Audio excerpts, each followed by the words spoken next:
함께 찬양하겠습니다. 찬양집 215장 내 갈급함 찬양드립니다. 찬양집 215장 내 갈급함 찬양드립니다. 내 갈급함 어느 것으로 채울 수 없네. 내 갈급함 상한 나의 심령에 내 갈급함 부르짖는 소리 들으소서. 내 갈급함 주의 음성 들리네. 내게로 나오라. 영원히 영원히 목마름 전혀 없으리. 내게로 나오라. 가까이 가까이 생수의 근원 되신 주께 내게로 나오라. 영원히 영원히 목마름 전혀 없으리. 내게로 나오라. 가까이 가까이 생명의 근원 되신 주께. 찬송가 531장 찬송 드리겠습니다. 찬송가 531장입니다.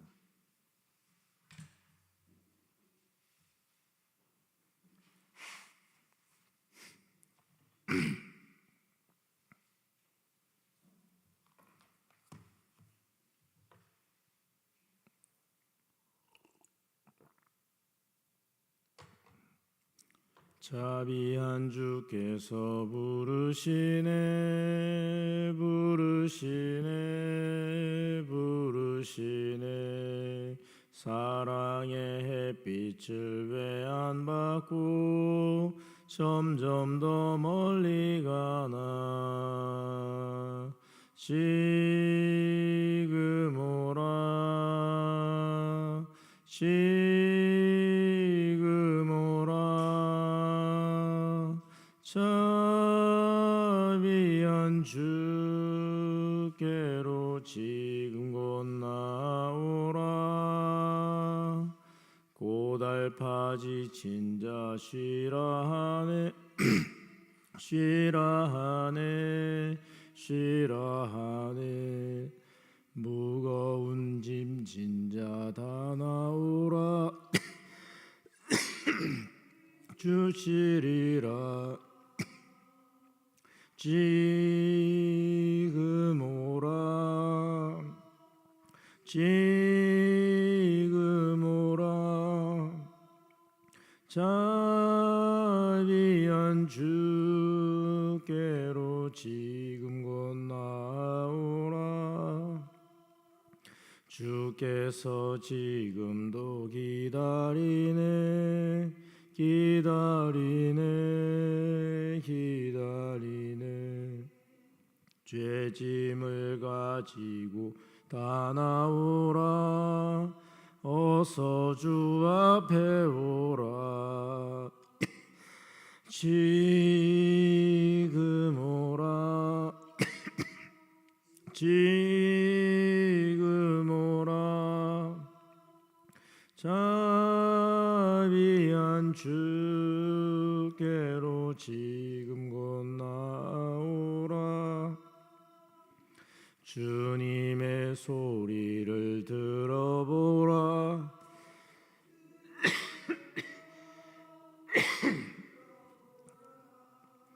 그 이름 믿는 자 복받으리. 어서 곧 일어나라. 지금 오라 지금 오라. 자비한 주께로 지금 곧 나오라. 자비하신 아버지 하나님, 오늘도 하나님과 함께 동행하러 저희가 하나님 앞에 나왔습니다. 하나님 아버지, 저희와 함께 만나 주시고 저에게 말씀하여 주시고 오늘의 말씀을 통해서 하나님과 만나며 하나님의 뜻을 발견하며 그 뜻을 실천함으로 하나님께 영광이요 저에게 복이 되는 하루가 되게 하여 주옵소서. 주 예수 그리스도 이름으로 기도드리옵나이다. 아멘. 오늘 아침 하나님께서 우리에게 주신 말씀은 누가복음 15장 11절부터 32절까지 말씀입니다. 누가복음 15장 11절부터 32절까지 말씀을 교독하겠습니다.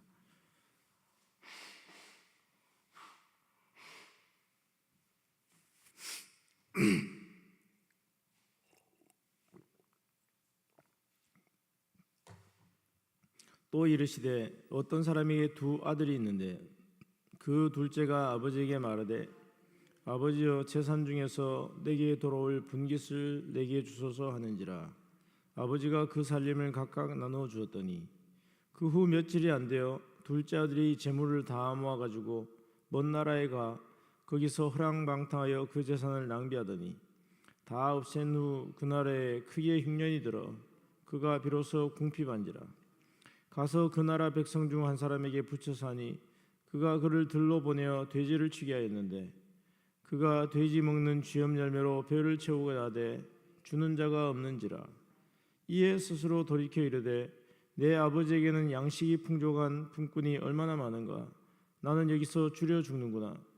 내가 일어나 아버지께 가서 이르기를 아버지, 내가 하늘과 아버지께 죄를 지었사오니 지금부터는 아버지 아들이라 일컬음을 감당하지 못하겠나이다. 나를 품꾼의 하나로 보소서 하리라 하고 이에 일어나서 아버지께로 돌아가니라. 아직도 거리가 먼데 아버지가 그를 보고 측은히 여겨 달려가 목을 안고 입을 맞추니 아들이 이르되 아버지, 내가 하늘과 아버지께 죄를 지었사오니 지금부터는 아버지 아들이라 일컬음을 감당하지 못하겠나이다 하나 아버지는 종들에게 이르되 제일 좋은 옷을 내어다가 입히고 손에 가락지를 끼우고 발에 신을 신기라. 그리고 살찐 송아지를 끌어다가 잡으라. 우리가 먹고 즐기자. 이 내 아들은 죽었다가 다시 살아났으며 내가 잃었다가 다시 얻었노라 하니 그들이 즐거워하더라.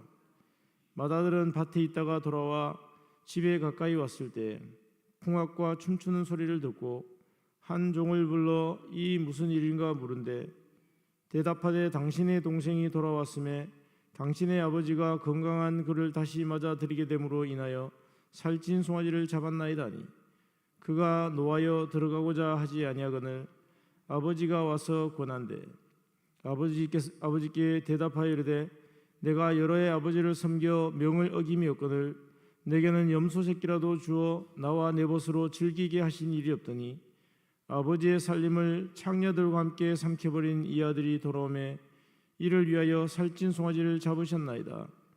아버지가 이르되 예, 너는 항상 나와 함께 있으니 내 것이 다 내 것이로되 이 내 동생은 죽었다가 살아났으며 내가 잃었다가 얻었기로 우리가 즐거워하고 기뻐하는 것이 마땅하다 하니라. 아멘.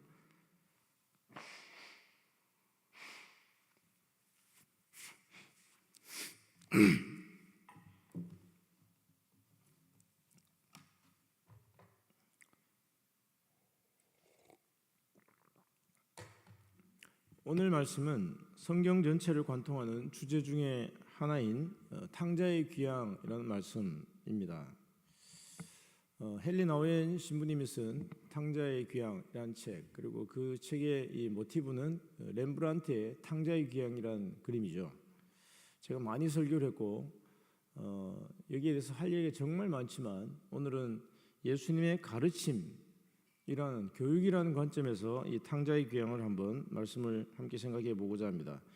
오늘 말씀은 예수님께서 세리 죄인들과 함께 모여서 함께 밥 먹고 함께 가르치고 배우는 말씀을 가르치고 배우는 모습을 본 바리새인들이 이 예수님의 모습을 비난하는 가운데 나온 말씀입니다. 15장 1절에 나오죠. 그래서 이제 여기서 이제 99마리 잃어버린 양, 99마리 우리의 양과 한 마리 잃어버린 양, 그리고 잃어버린 동전 찾는 거, 그것과 함께 지금 세 번째로 잃은 것을 찾는, 그래서 기뻐하는 그 모습에서 이제 세 번째 마지막으로 나온 게 탕자의 귀향이죠. 사실 오늘 이제 말씀을 초점을 맞추고자 하는 건 교육이라는 관점에서는 탕자가 초점이 아니고 첫째 아들, 이제 맏아들, 둘째 아들이 아니고 첫째 아들이 초점이에요. 그 이제 본문의 11절부터 31절까지 중에서 24절까지 계속 탕자에 대해서 초점을 맞추고 있죠. 25절부터 32절까지 첫째 아들, 맏아들의 초점을 맞추고 있어요. 이 뒷부분의 이야기를 우리가 잘 생각 안 해요, 이 부분을. 근데 사실은 이 비유의 초점은 탕자가 아니에요. 이 비유의 초점은 맏아들한테 있어요. 왜냐하면 세리 죄인들이 예수님과 함께 먹고 마시고 말씀을 가르치고 배우는 걸 보고 시기 질투한 바리새인들, 비난하는 바리새인들 향해서 예수님 말씀하신 거기 때문에 탕자 이야기가 초점이 아니에요. 탕자를 바라보는 맏아들의 초점을 예수님께서 지적하고 계신, 가르치고 계신 거예요. 그렇게 하지 말라고 가르치고 계신 거예요. 어제도 이야기했지만 예수님의 첫 번째 제자가 되어야 될 사람들이 바리새인이에요. 그 당시에 가장 성경에 대한 정통 해석을 가지고 바벨론 포로에서 돌아오면서 바벨론 포로 가기 전에 이스라엘 백성들이 행했던, 유대인들이 유다 지파, 유다 왕국이 행했던 우상 숭배와 율법을 어기는 걸 개혁하고 율법을 철저하게 지켜서 그나마 하나님의 백성으로 유지 한 500년 동안 되었던 건강한 기능을 했던 사람들이 바리새인들이거든요. 그러니까 정말 성경에 정통했다면 예수님을 정말로 쌍수를 들고 환영하고 예수님께 진짜로 배워야 될 사람들이 바리새인이었던 거예요. 그런데 이 바리새인들이 예수를 죽인단 말이에요. 그러니까 교회가 오래되면, 교회 역사가 오래되고 이게 자꾸 관행이 강화되고 율법이 강화되고 그렇게 아주 족쇄를 채워서 사람들한테 마치 구한말의 성리학처럼 이게 성경의 근본 정신을 따르지 못하고 사람들을 그 법을 통해서 질식시키게 하는 그런 사람들이 되면 예수님을 죽여요. 예수의 교회인데도 예수를 죽일 수가 있어요. 마찬가지로 예수님이 오셨는데 하나님을 가장 잘생긴다고 했던 바리새인들이 하나님의 아들 예수를 죽이는 아주 역설적인 상황이 벌어지는 거죠. 예수님의 가장 먼저 수제자가 됐어야 했을 사람들이 예수님을 죽이는 사람이 되는 이 역설이 있고, 그리고 그렇게 죽임으로 말미암아 촛대가 유대인에서 이방인에게로, 헬라로 넘어가고 로마로 넘어가고 유럽으로 넘어가서 지금 이방에 복음이 전해지는, 그게 예수님이 하나님의 아들로 오신 역설인 거죠. 하나님의 첫 번째 아들, 그러니까 이제 예수님 빼고 이 땅에 양자 양녀들이 있다고 한다면 하나님의 첫 번째 양자 양녀가 됐어야 될 사람들이 바리새인들이었던 거예요. 유대인들이었던 거예요. 그런데 안 받아들이죠.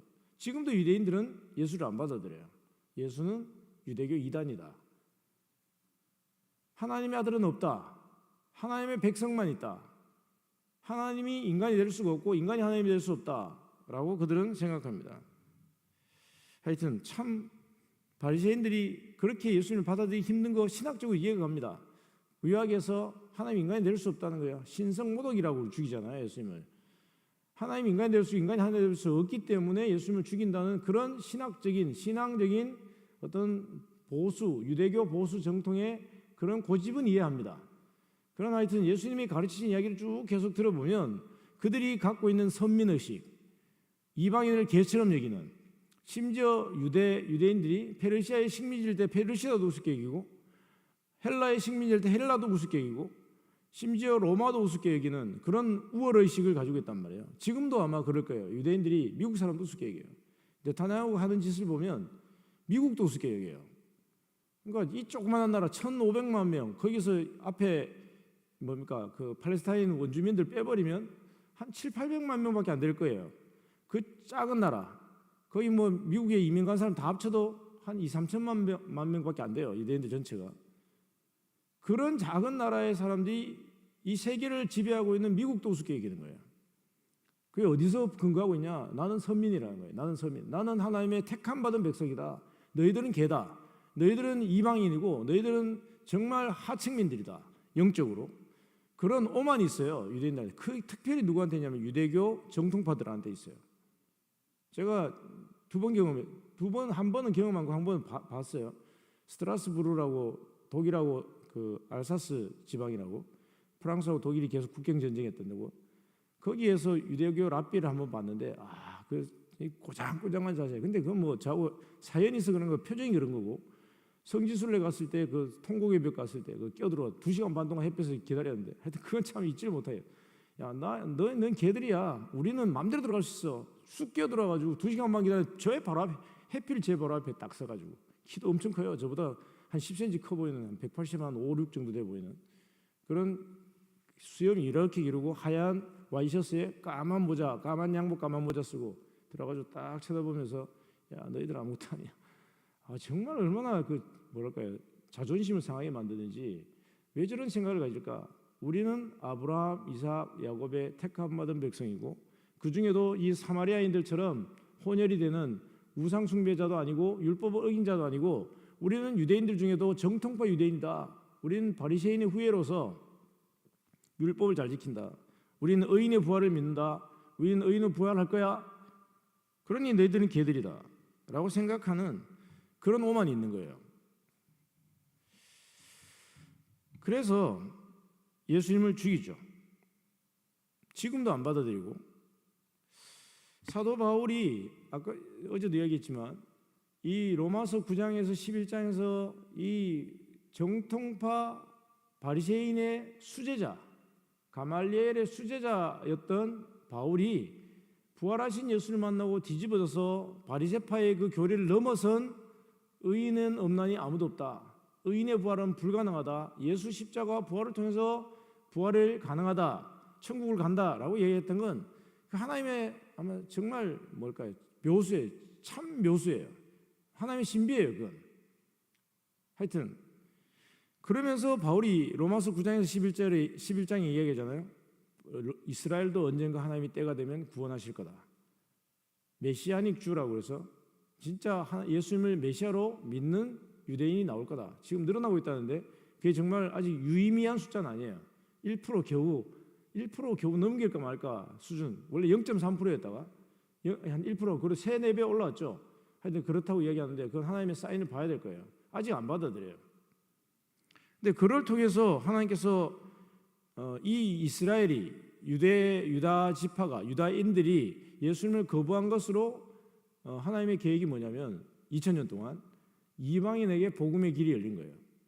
하나님의 백성이 아니라 이제는 하나님의 자녀가 되는 길이 열린 거예요. 이게 하나님의 놀라운 섭리라고 말할 수 있다는 거예요. 그래서 바울은 이야기하죠. 유대인들이 이걸 시기하게 만들어서 시기 질투하게 만들어서 예수께 돌아오게 할 거다라고 바울은 이야기하고 있습니다. 오늘 예수님께서 바리새인들에게 이야기하십니다. 마다들처럼 하지 말라고. 마다들이 너희들이다. 그리고 세리와 죄인들, 여기 더 나가면 이방인들까지 포함되죠. 여기 세리 죄인들은 유대인들 안에 죄 짓는 인간들이에요.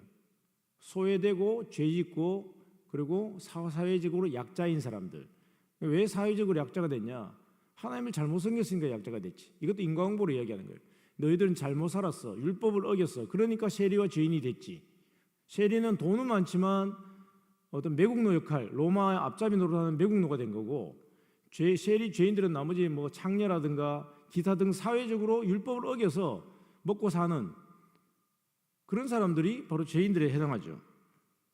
그러니까 이 사람들은 하나님의 택함받은 백성으로 혈연적으로는 맞지만 하나님의 백성이 아닌 거예요. 왜냐하면 하나님의 법을 어겼으니까 유대인들이 바리새인들이 보기에는 이 사람들은 하나님의 백성이 이탈한 사람들의 둘째들이에요. 거기에 이제 이방인도 포함시키면 된다고 얘기했죠. 이들이 동생입니다. 이 동생들이 아버지 집에 오는데 거부하는 거예요. 자, 첫 번째로 생각해 보십시오. 이 세리 죄인들은 같은 유대인이라고 했죠. 같은 유대인인데 유대인이 아닌 거예요. 지금 영적으로 유대인이 아니에요. 바리새인들이 보기에. 왜냐하면 죄 지었으니까. 자기들은 죄를 안 지었어요. 그러니까 너희들은 우리랑 상종할 가치가 없다라고 생각을 하고 거부하고 있는 거예요. 나는 맏아들이고, 사실은 유대인들은 자기가 아들이라고 생각 안 하니까 하나님의 선민이고 너희들은 하나님의 선민이 아니야 라고 갈라치기를 하고 있는 거예요. 거부하고 있는 거죠. 그리고 이 둘째 아들 알고 되겠지만 이방인들도 포함되어 있고, 율법을 안 지켰으니 하나님의 백성의 자격이 없다. 너희들은 내 동생이 아니다 라고 이야기를 하고 있는 겁니다.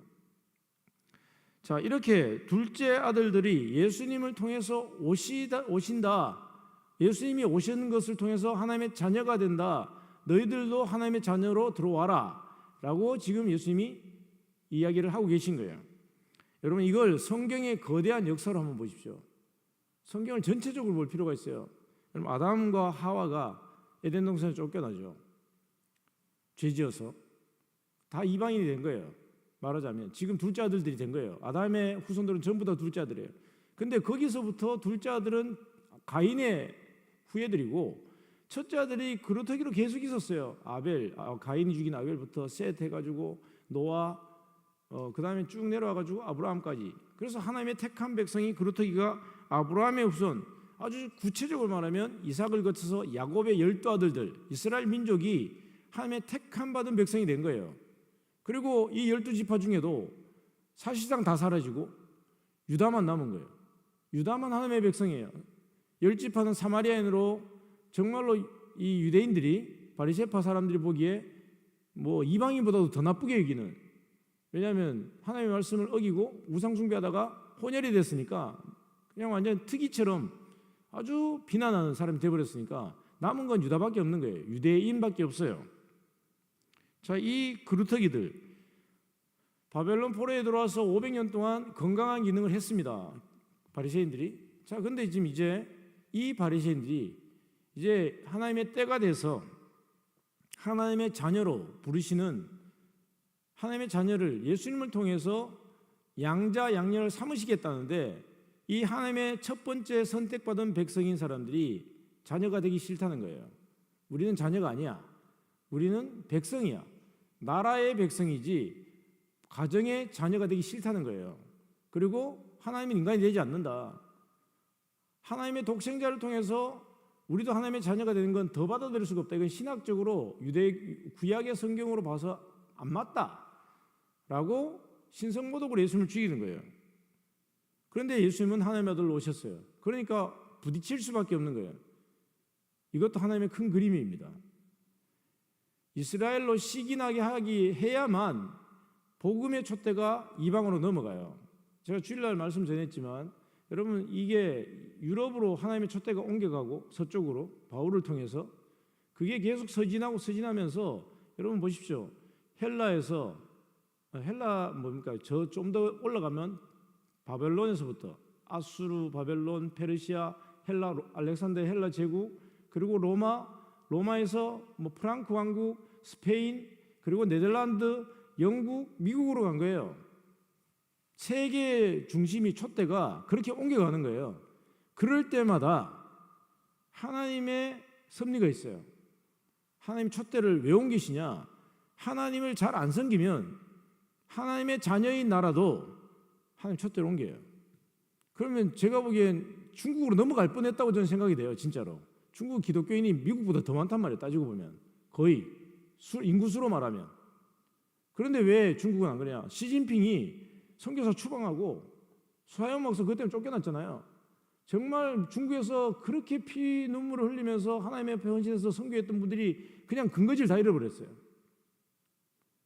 그러니까 지금 추락하고 있는 거예요. 지금 2008년에 서브프라임 모기지론 때 막 미국 우리가 이길 수 있다. 미국이 막 휘청거리고 있으니까 이길 수 있다고. 그러면서 뒤에 한 몇 년 후에 그 주석이 된 시진핑이 미국 하면 때릴 수 있어. 저러다가 지금 저러고 있는 거예요. 지금 오늘 만난다는데.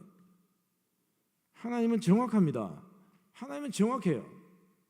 그냥 사변적으로 내 개인의 하나님만이 아니라 이 지구와 세계와 나라의 하나님이, 예수님이 주인이 예수님이고 하나님 아버지가 이 온 우주의 하나님 아버지심을 우리가 믿고 따라가야 돼요. 이스라엘은, 유대인들은 자기들이 하나님의 택함받은 선민이라고 하는 그 착각을 버려야 돼요. 하나님께서 아브라함, 이삭, 야곱을 통해서 선민으로 택함 받은 백성을 만든 건 그루터기로서 열방의 복음을 전하고 하나님의 복음이 세계로 다 열방이 하나님께로 돌아오게 하려고 부르신 거지, 자기들만 우리만 택함 받으면서 너희들은 개라고 이방인들을 조롱하고 하대하고 그렇게 하라고 부른 게 아닙니다. 교회도 마찬가지예요. 유럽으로 기독교가 갔는데 흑인들을 마치 노예처럼 생각하고 너희들은 함의 자손이니까, 너희들은 가나안의 후손이니까 너희들은 고통당해도 싸다. 그게 성경적으로 어디가 맞습니까? 그게 하나님의 자비하고 안 맞잖아요. 그런데 그렇게 생각하면서 노예를 수백 년 동안 그 아프리카에서 마치 동물 사냥하듯이 체포해가지고 사냥해서 유럽으로 미국으로 팔았단 말이에요. 그게 말이 됩니까? 그게 기독교입니까? 근데 기독교로 그렇게 했단 말이에요. 유대교만 욕할 일이 아니에요. 교회도 마찬가지죠.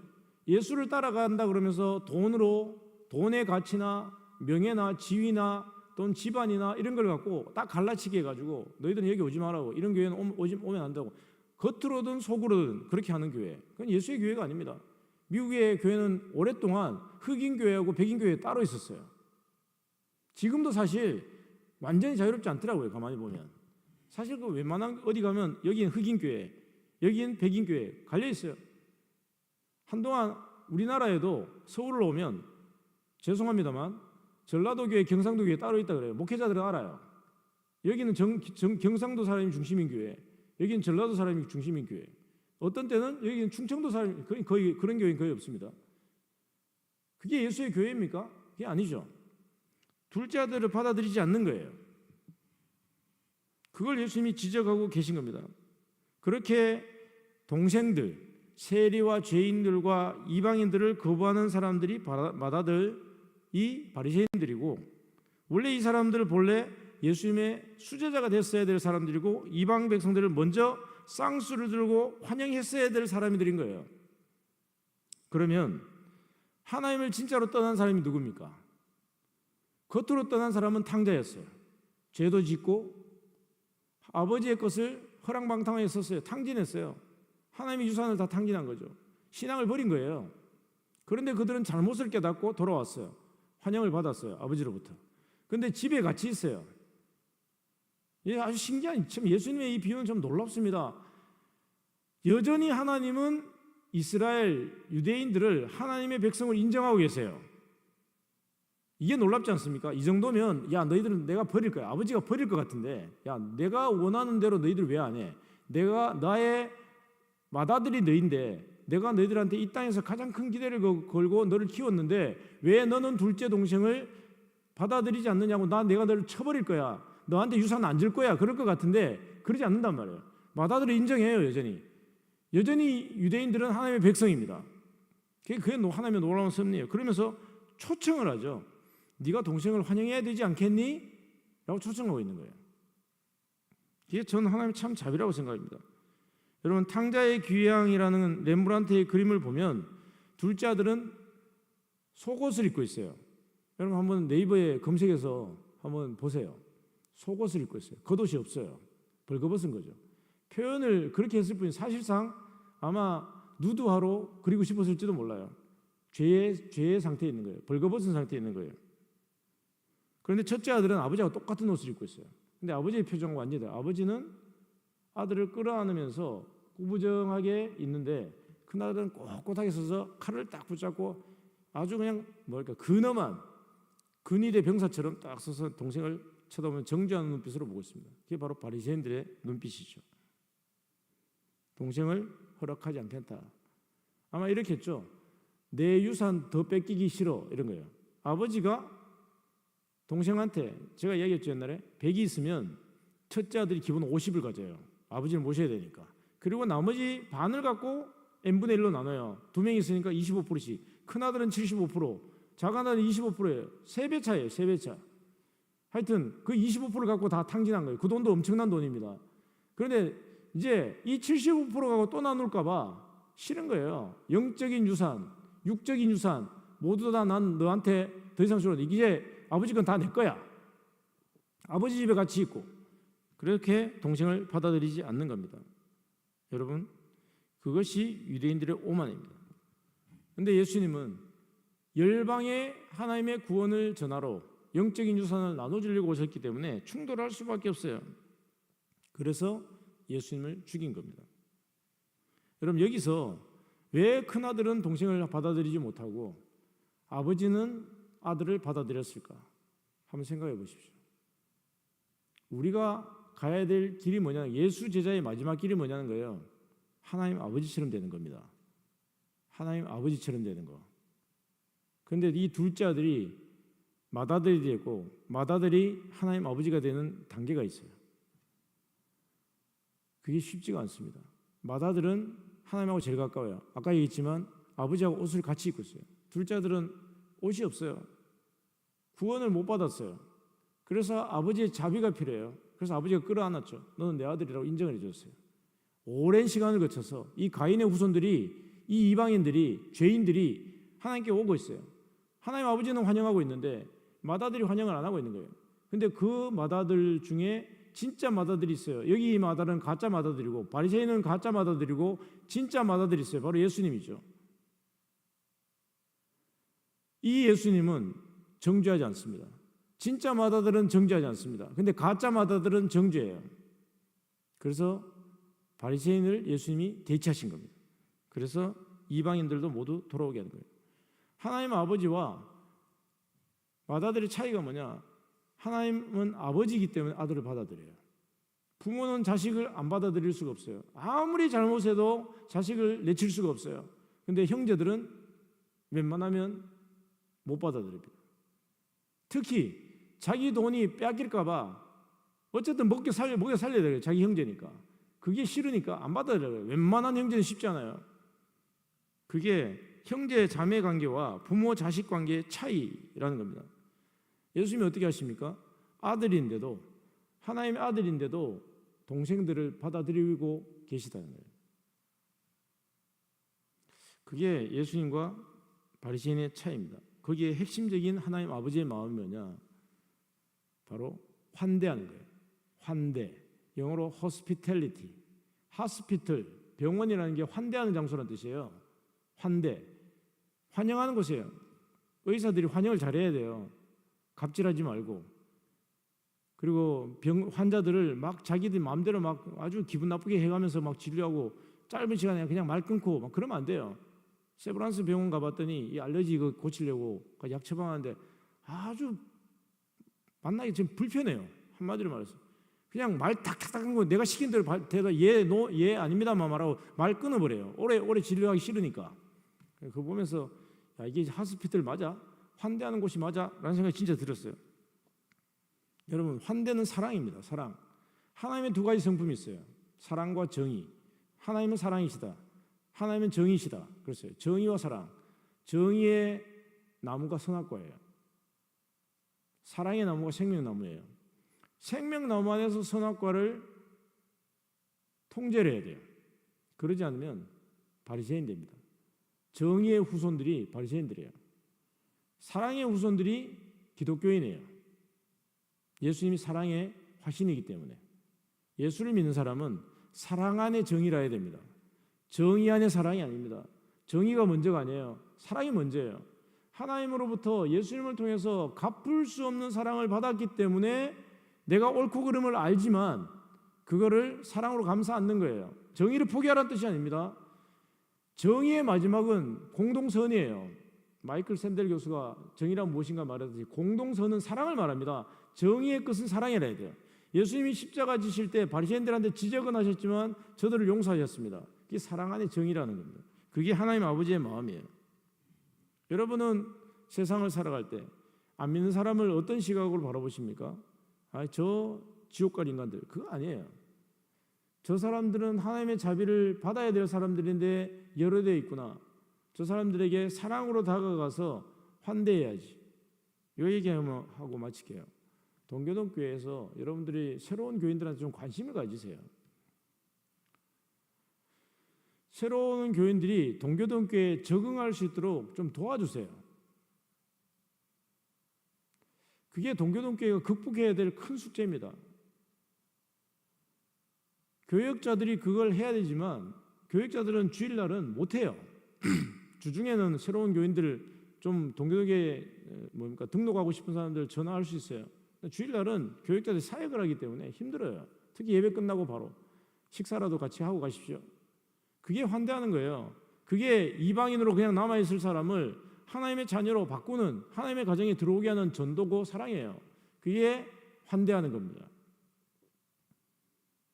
이제 이 예배, 교제, 교육, 지금 이제 전도 봉사가 남았는데 이게 끝나면 교회의 모든 시스템에서 새롭게 할 거예요. 예배부터 하려고 그랬는데 지금 예배 바꾸는데 먼저 또 들어온 게 이 본당 리모델링이에요. 본당 리모델링 이제 업체 지금 선정하고 있는 중에 있습니다. 이 구조가 끝나면 다시 저는 안 한다 그랬어요. 제가 목회하는 한. 뭐 돈이 어디가 헌금이 들어와서 할 일이면 뭐 소소하게 그냥 마치 관리하듯이 할 수는 있으나 이제 안 할 겁니다. 이제 정말 새롭게 세팅된 이 공간 안에서 하나님이 기뻐하시는 교회의 모습을 갖추어 나가려고 해요. 어찌됐든 지금도 기뻐하시겠죠. 문제도 있고 하지만 그걸 다 떠나서 제가 하나님으로부터 부름을 받아서 목회하고자 하는 이 고민했던 흔적들을 통해서 그 목회의 패러다임을 바꿔갈 거예요. 그 가운데 하나는 전도하는 거예요. 근데 전도가 복음을 확실히 알고 성경의 주제가 뭔지 알고 그거를 배워서 전도하는 거지, 그냥 향방을 모르고 전도하는 건 저는 옳지 않다고 생각해요. 제가 군성교하면서 그런 식으로 3,000명, 5,000명 진중세례했다고 그러면서 예수 믿는 사람들 숫자는 늘어나는데 실제로 줄어들고 있는 그 모습을 보면서 제대로 된 예수의 복음을 전하지 않고 그렇게 전도하는 건 문제라고 생각합니다. 그래서 치열하게 복음에 대해서 고민하면서 전도하고 사랑을 전하는 거예요. 환대하는 거예요. 그러려고 지금까지 달려오고 있습니다. 여러분 배우세요. 주님의 복음을 배우세요. 그리고 그걸 확신하고 그걸 사랑으로 전할 수 있는 제자가 되십시오. 마지막은 하나님 아버지처럼 환대하는 겁니다. 어떤 사람도 심지어 이단조차도 쉽지는 않지만 신천지 같은 그 괴계를 가진 사람은 받아들이기 쉽지 않지만 그들조차도 환대하면서 복음으로 무장된 사람, 사랑으로 무장된 사람, 그런 사람이 주님의 제자입니다. 정죄하지 않은 마다들 예수님처럼 모든 사람들에게 복음을 전할 수 있는 준비를 갖추고 주님의 제자로 하나님 아버지의 길을 따라가실 수 있는 제자가 되시기를 주 예수 그리스도의 이름으로 축원드립니다. 기도하겠습니다. 자비하신 아버지 하나님, 하나님을 떠나서 죄를 짓고 허랑방탕하게 살던 둘자들이 하나님 아버지께 돌아올 때 마다들처럼 동생을 정죄하지 않고 예수님처럼 하나님의 아들로 형제들을 받아들일 줄 아는 저희가 되기를 간절히 바라고 합니다. 특별히 동교동교회의 문화가 새롭게 예배오는 분들에게 환대하고 그들이 교회에 정착하고 그들을 전도할 수 있는 분위기가 될 수 있도록 저희의 마음을 새롭게 하시고 그들을 환대함으로 교회가 부흥되고 주님께 영광 올리는 교회가 될 수 있도록 은혜를 베풀어 주옵소서. 주 예수 그리스도의 이름으로 기도드리옵나이다. 아멘. 자유롭게 기도하시고 오늘 하루도 주님의 성령님과 말씀으로 동행하시는 여러분 되시기 바랍니다.